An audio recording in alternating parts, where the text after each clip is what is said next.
अस्सलाम वालेकुम स्टूडेंट्स। अब जो आर्टिकल हम पढ़ने जा रहे हैं ये गैल्वानोमीटर, एमीटर, वोल्ट मीटर, इन सब डिवाइसेस का वर्किंग प्रिंसिपल है। इसी तरह से ये हमारे घरों में इस्तेमाल होने वाली डिफरेंट मोटर्स, यानी जो भी मोटर्स इस्तेमाल होती हैं, मोटर का मतलब इलेक्ट्रिक मोटर का मतलब होता है कि वो इलेक्ट्रिकल एनर्जी को मैकेनिकल एनर्जी में कन्वर्ट करती है। तो उन सब मोटर्स का प्रिंसिपल भी, वर्किंग प्रिंसिपल भी यही आर्टिकल होगा। और ये ऐसा नहीं है कि बिल्कुल नया है, ये एक्सटेंडेड फॉर्म है हमारे फर्स्ट आर्टिकल की। इस चैप्टर में जो फर्स्ट आर्टिकल हमने पढ़ा था, force on a current carrying conductor in magnetic field, तो इसको हम प्रोसीड करेंगे। इसके लिए हम एक रेक्टेंगुलर कॉइल कंसिडर करेंगे which is capable of rotating about an axis. यानी एक ऐसी रेक्टेंगुलर कॉइल हमने ली जो कि कैपेबल है एक्सिस ऑफ रोटेशन के अराउंड रोटेट करने की, यानी वो अगर रोटेट करना पड़े तो वो रोटेट कर लेगी। तो इस कॉइल की किसी भी टर्न की लेंथ L है और width of the coil A है। उसको यहाँ हम बाद में मेंशन करते हैं नेक्स्ट डायग्राम में। उस कॉइल की विड्थ A है। तो इसको हमने एक यूनिफॉर्म मैग्नेटिक फील्ड के अंदर रखा हुआ है। ये नॉर्थ और साउथ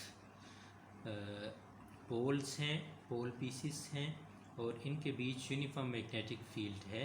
यहाँ लाइंस ऑफ मैग्नेटिक फील्ड जानबूझ के यहाँ कुछ छोड़ी हैं ताकि बाकी चीज़ें क्लियर रहें, हमें समझने में आसानी रहे।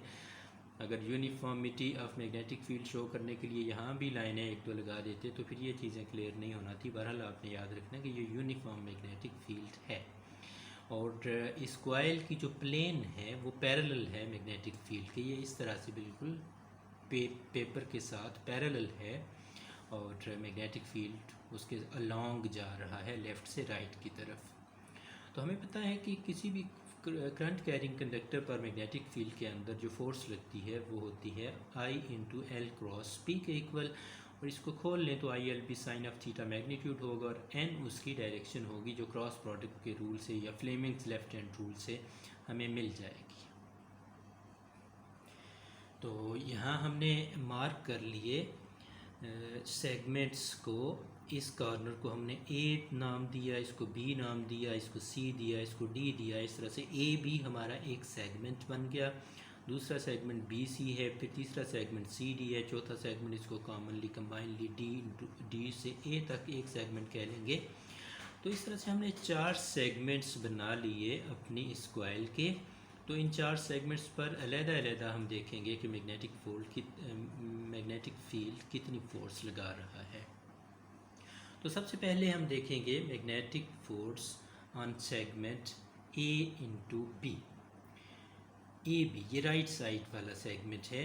तो हम देख सकते हैं इस डायग्राम में कि इसमें करंट ऊपर से नीचे की तरफ आ रही है, यानी इसके L की डायरेक्शन नीचे की तरफ होगी और मैग्नेटिक फील्ड राइट साइड पर है। तो एंगल इन दोनों के बीच 90 डिग्री बनेगा। तो जब एंगल 90 डिग्री होगा तो FAB will be equal to force on AB segment ILB sine of theta. Sine 90 हो जाएगा क्योंकि थीटा 90 है। तो साइन 90 हमें पता है 1 होता है, तो FAB आ जाएगी ILB।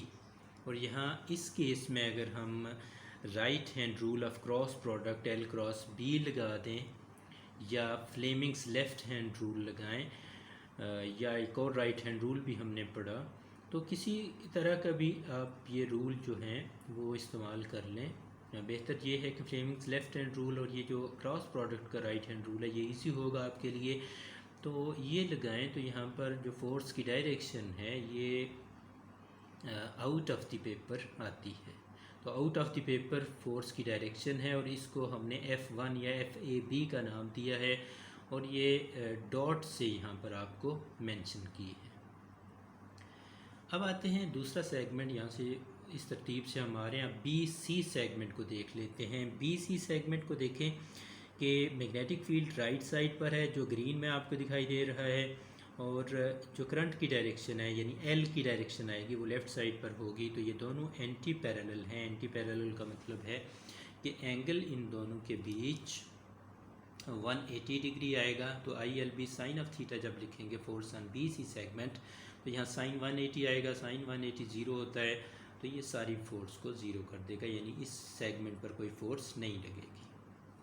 तीसरा सेगमेंट है हमारा सी से डी तक, फोर्स ऑन सी डी। अब हम देखेंगे तो सी डी में भी देखें करंट की डायरेक्शन ऊपर की तरफ है, यानी एल की डायरेक्शन ऊपर की तरफ होगी, और फील्ड चूँकि राइट साइड पर है लिहाजा इन दोनों के बीच भी 90 का एंगल है, मैक्सिमम फोर्स लगेगी।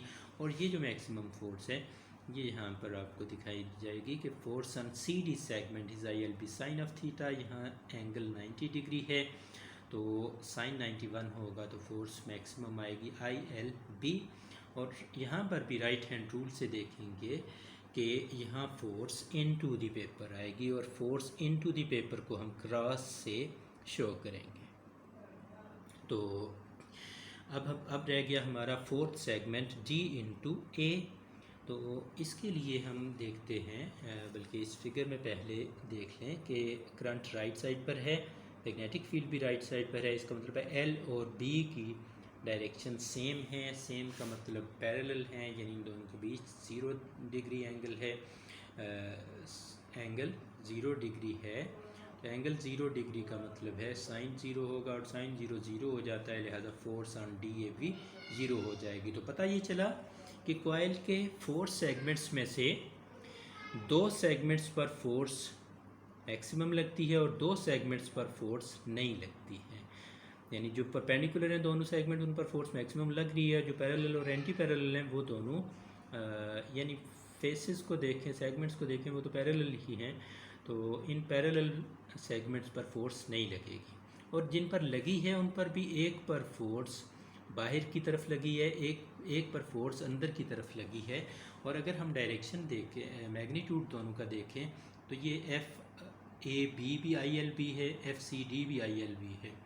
इसमें आई करंट है जो कि सेम है, बी मैग्नेटिक फील्ड है जो कि सेम है, और एल लेंथ है, और दोनों लेंथ सेगमेंट्स हैं, लेंथ वाले सेगमेंट्स हैं, लिहाजा लेंथ भी बराबर होगी। तो इसका मतलब है कि दोनों फोर्सेस एफ ए बी और एफ सी डी आपस में बराबर होंगी मैग्नीट्यूड में।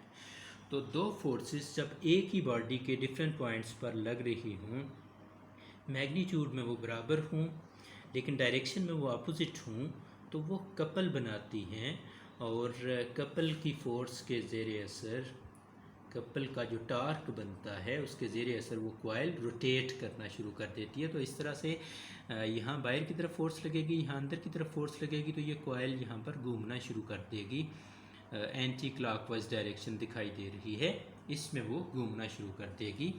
तो force on A B and C D being equal and opposite form a couple which tend to rotate the coil about its axis.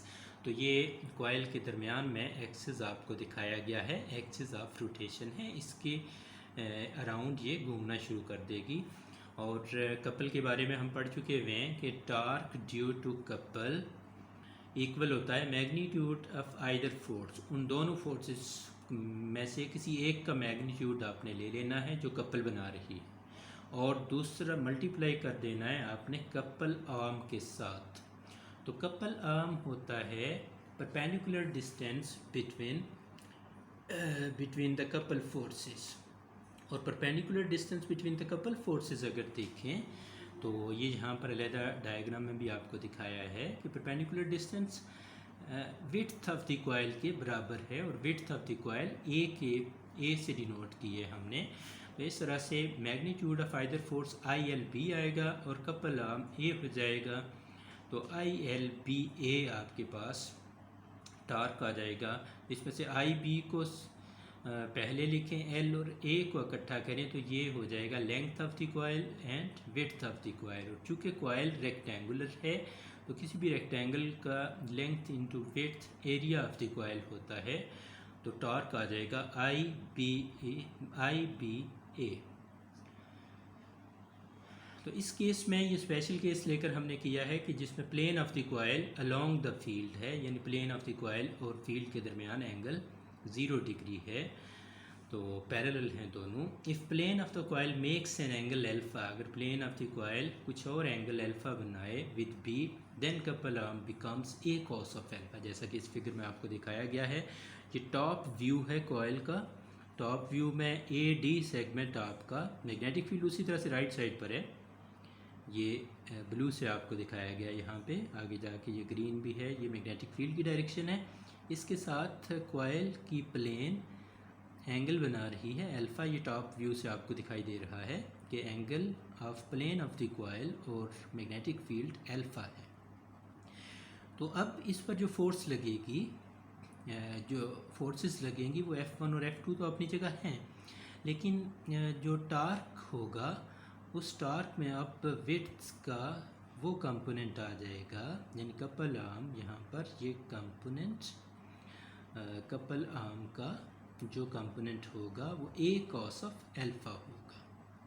तो couple arm बनाएगा A cos of alpha. Perpendicular distance दोनों forces के दरमियान ये आ रहा है, यानी ये तो परपेंडिकुलर नहीं होगा इस फोर्स के और इस फोर्स के, चूँकि कपल आर्म बनता है परपेंडिकुलर डिस्टेंस से।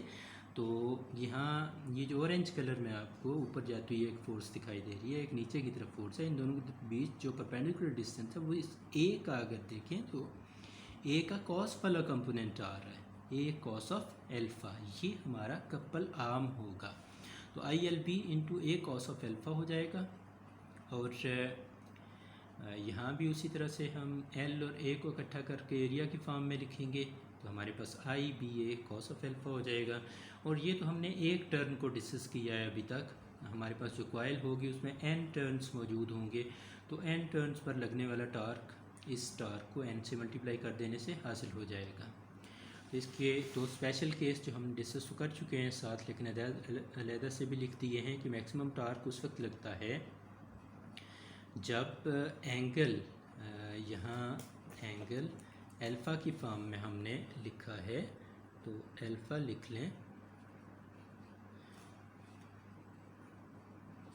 कि angle alpha between plane of the coil and B 0 degree हो, यानी प्लेन ऑफ कॉइल पैरेलल हो बी के, तो मैक्सिमम टार्क लगता है, यानी cos 0 आ जाएगा, cos 0 1 होगा और NIBA मैक्सिमम टार्क होगा। और जब अल्फ़ा 90 डिग्री होगा between plane of the coil and B, यानी plane of the coil perpendicular होगी मैग्नेटिक फील्ड के, तो उस वक्त cos 90 हो जाएगा, cos 90 0 होता है, लिहाजा टार्क 0 होगा, कोई टार्क नहीं लगेगा।